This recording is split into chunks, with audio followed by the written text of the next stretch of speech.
Assalamualaikum warahmatullahi wabarakatuh. Bismillahirrahmanirrahim. Klarifikasi Ustadz Abdul Somad UAS. Saya Haji Hasan Basri, SAG SHMH, kuasa hukum Ustadz Abdul Somad UAS, menjelaskan terkait berita perceraian antara UAS dengan Melia Juniarti sebagai berikut. 1. Bahwa Ustadz Abdul Somad UAS dan Bu Melia Juniarti menikah pada tanggal 20 Oktober 2012 dan telah dikaruniai seorang anak laki-laki yang bernama Midzian Haziq Abdillah bin Abdul Somad Batubara. 2. Bahwa permasalahan rumah tangga Ustadz Abdul Somad sudah lama terjadi, hampir 4 tahun yang lalu, jauh sebelum UAS sebagai pendakwah yang populer dan viral di media sosial. Berbagai usaha telah dilakukan oleh UAS untuk mempertahankan rumah tangganya, terutama sebagai kepala rumah tangga dalam mendidik Melia Juniarti. Namun tetap tidak berhasil dan tidak berubah. UAS telah melakukan tahapan-tahapan sesuai ajaran syariat Islam: nasihat, pisah ranjang, musyawarah, dan konsultasi keluarga, talak 1 dan talak 2, yang berakhir tahap berpisah tempat tinggal pada bulan Mei 2016 sampai saat sekarang ini. 3. Bahwa oleh karena tidak ingin berlarut-larut, yang tentunya akan menimbulkan fitnah dan mudarat yang lebih besar di kemudian hari. Hal ini sesuai dengan kaidah fikih yang berbunyi darul mafasid aula min jalbil masoleh. Mengantisipasi dampak negatif harus diprioritaskan daripada mengejar kemaslahatan yang belum jelas. Apabila berlawanan antara satu mafsadat dengan maslahat, maka yang didahulukan adalah mencegah mafsadatnya. As-Suyuti Al-Asbah wa Nazahir. 4.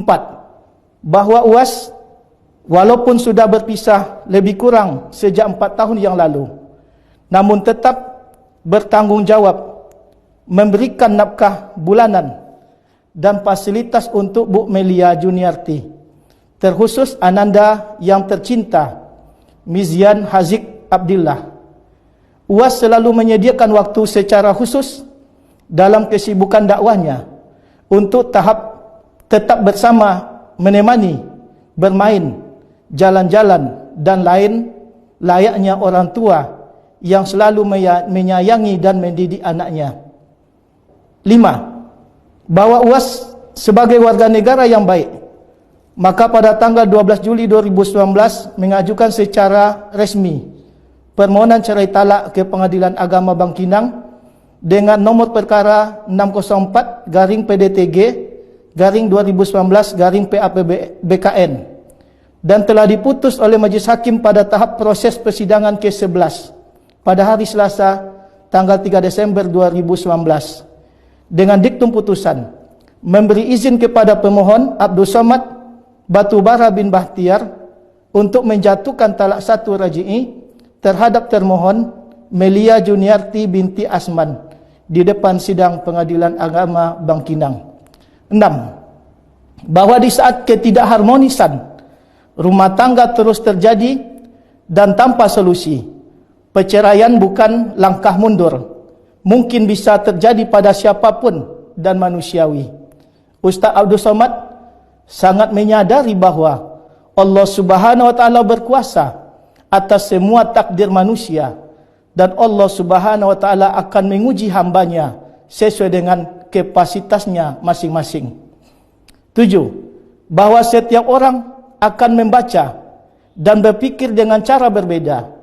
Kebaikan tidak selalu dihargai, keburukan tidak selalu dinistai.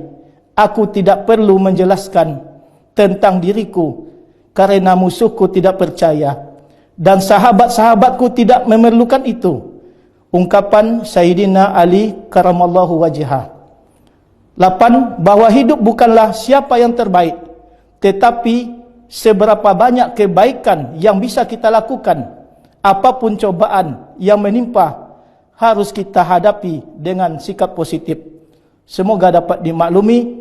Wassalamualaikum warahmatullahi wabarakatuh.